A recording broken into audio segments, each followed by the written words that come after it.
সুমির ব্লগে সবাইকে স্বাগত জানিয়ে শুরু করছি আজকের একটি ব্লগ। তো কেমন আছেন সবাই? আশা করি সবাই ভালো আছেন। গান শুনে বাড়ি যাচ্ছিলাম, সেই সময় রাস্তাতে দেখি এত সুন্দর একটা গাছ। জানেন, এই গাছটাকে না আমরা ছোটবেলা বেগুন গাছ বলতাম। আর এই গাছের একটা ফল হয় অনেকটা বেগুনের মতনই, ছোট ছোট গোল গোল। তো ওগুলো নিয়ে না আমরা বেগুন বানিয়ে খেলতাম। আর এখন সকাল প্রায় 5টা, 5:30টার মতন হবে। তো দেখুন, গ্রামের একটা মানুষও ঘুম থেকে ওঠেনি। আমরা সকাল সকাল যাচ্ছি বাড়ির দিকে, দেখি বাড়িতে গিয়ে সবাই উঠেছে কিনা। আর দেখুন, সকালবেলা আমাদের গ্রামটা কত সুন্দর লাগছে। আমি জানেন, প্রতিবারই আসি আর ভাবি যে বাড়িতে গেলে সকাল সকাল ঘুম থেকে উঠবো না, কিন্তু সেই আমার সকালেই ঘুম ভেঙে যায়। জানেন, যাই একটু ঘুমোবো। ঘুমিয়েছিলাম, এখন প্রায় 9টা, 9:30টার মতন বাজে। ঘুম থেকে উঠেছি, দেখি বাইরে হালকা বৃষ্টি পড়ছে। দেখুন কি সুন্দর লাগছে। আর এর আগে যখন বাপের বাড়িতে এসেছিলাম, এই জমিতে আপনাদের দেখিয়েছিলাম না, তিল লাগানো ছিল। দেখেছেন, তিলগুলো কেটে জমিটা চাষও দেওয়া হয়ে গেছে।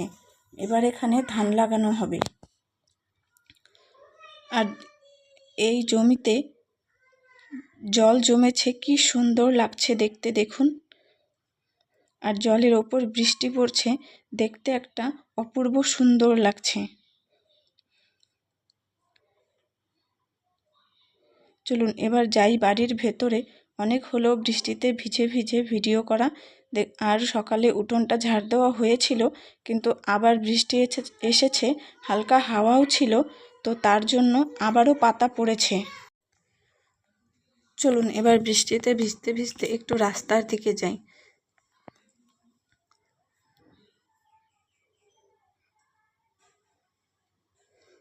সকাল এখন 9টার মতন বাজে। রাস্তায় কোনো লোকই দেখা যাচ্ছে না এই বৃষ্টির জন্য। কারণ প্রয়োজন ছাড়া তো কেউ আর রাস্তায় বেরোয় না। আর বৃষ্টি না থাকলে তবুও 2-1 জন যা বেরোয়, কিন্তু এর বৃষ্টির ভেতরে কে বাইরে বেরোয় বলুন? আমি একটু ঘুরতে বেরোলাম, দেখি চারপাশটা বৃষ্টি ভেজা, কেমন লাগে আমাদের গ্রামটা। অনেক দিন তো এই বৃষ্টি ভেজা গ্রামে বেরোনো হয় না।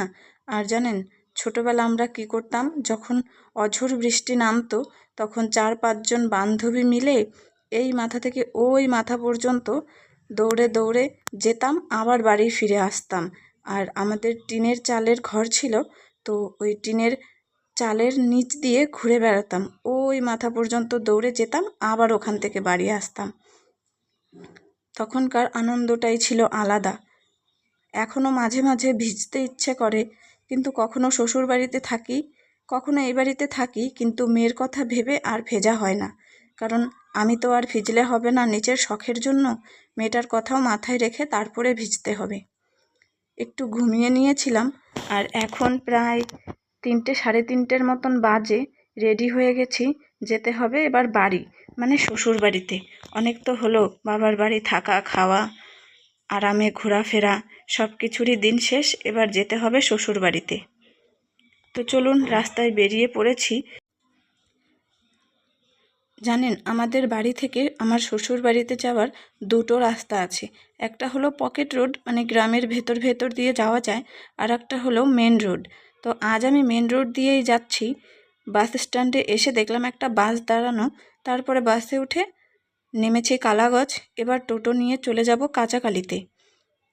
জায়গা অল্প, কিন্তু অনেকগুলো গাড়ি পাল্টাতে হয় জানেন। মানে বাড়ি থেকে বেরিয়ে সোনাপুর, সোনাপুর থেকে কালাগঞ্জ, কালাগঞ্জ থেকে কাঁচাকালি, কাঁচাকালি থেকে শ্বশুরবাড়ি মানে সুখদেবপুর, সেখানে আসতে হবে। তো অনেকটাই রাস্তা, সেই ঘুরে ঘুরে আসতে হবে। সাথে আছে একটা বাচ্চা, একটা ব্যাগ, সব কিছু নিয়ে বারবার গাড়ি পাল্টানো একটু অসুবিধা হয়, কিন্তু কি করা যাবে, যেতে তো হবেই বলুন। আর এই দেখুন, আকাশে কি মেঘ জমেছে। মনে মনে অনেক ভয় হচ্ছিল যে এই মেঘটা নামার আগে বাড়ি পর্যন্ত পৌঁছতে পারলে বাঁচি, কিন্তু জানি না বাড়ি পর্যন্ত পৌঁছতে পারবো কি না মেঘটা নামার আগে। কিন্তু মনে হচ্ছে বৃষ্টিটা এবার এসেই ছাড়বে। যে হারে কালো মেঘ করেছে, আর এই যে স্কুলটা, আমি যেতে আসতে এই স্কুলটার থেকে চোখই সরাতে পারি না, কারণ যতই দিন যাচ্ছে স্কুলটা আরও সুন্দর করছে। এই যে সামনে ফাঁকা জায়গাটা দেখছেন, শুনছি এখানে নাকি একটা ছোটো মোটো গার্ডেন করলে ভালোই হবে বলুন। বাচ্চাদের পড়াশোনার সাথে সাথে গাছ নিয়েও কিছু আলোচনা করা হবে, তারা গাছ সম্পর্কে কিছু জানবে, খুবই সুন্দর। আর এই ব্রিজটা আমার শ্বশুর বাড়ি থেকে বাপের বাড়ি যাওয়ার সময় এই জায়গাটাও আমার খুব ভালো লাগে জানেন। এখন তো ক্যামেরা এক সাইড থেকে ভিডিও করছি, তাই অত ভালো বোঝা যাচ্ছে না, কিন্তু যখন সামনে দাঁড়িয়ে দেখবেন না, জায়গাটা অপূর্ব সুন্দর। কখনো যদি সময় হয় তাহলে আপনাদেরও সেভাবে দেখাবো। জানি না সেই ভিডিওটা আপনাদের সাথে কবে শেয়ার করতে পারবো। ভাবুন, এই বাগানের ভেতর দিয়েও রাস্তা, এখানেও নাকি লোক বসবাস করে। পৃথিবীতে এরকম কত কত জায়গা আছে না, যেগুলো অনেক ভেতরে, কিন্তু আমরা জানিই না যে হ্যাঁ সেই জায়গায়ও লোকজন বসবাস করতে পারে। আর এই দেখুন একটা বড় নদী, এটা নদী তো না, আমাদের এখানকার লোক বলে এটা নাকি ক্যানাল, জানেন। আমি যখন প্রথম এখানে এসেছিলাম তখন এই ক্যানালের জলটা না লাল দেখেছিলাম, অনেকটা ভয় পেয়ে গেছিলাম, কিন্তু কিচ্ছু করার নেই। দেখুন, যেটা মনে মনে ভয় করছিলাম সেই হলো। দেখুন, যেতে যেতে রাস্তায় বৃষ্টি এসে পড়লো। ভেবেছিলাম বৃষ্টিটা আসার আগে বাড়ি পৌঁছবো, কিন্তু তা আর হলো না। তো চলুন, এইভাবেই বৃষ্টিতে ভিজতে ভিজতে বাড়িতে যাই। আর আজকের ব্লগটা এখানেই শেষ করছি। ভালো লাগলে লাইক কমেন্ট শেয়ার করে দেবেন। দেখা হবে পরের একটা কোনো ব্লগে। বৃষ্টি ভেজা বাগানগুলোও খুব সুন্দর লাগছে দেখতে। আর আমাদের এখানকার রাস্তাগুলো যেহেতু একটু ভাঙা, তো তার জন্য না ভিডিওটা ঠিকঠাক মতন করা যায় না জানেন। ক্যামেরা ধরলেই এই টোটো কাঁপে, সাথে সাথে হাতও কাঁপে আর ক্যামেরাও। তো তার জন্য ভিডিওটা কেমন যেন এসেছে। আর দেখুন এই জায়গাটা, নদীটা কি সুন্দর লাগছে তাই না।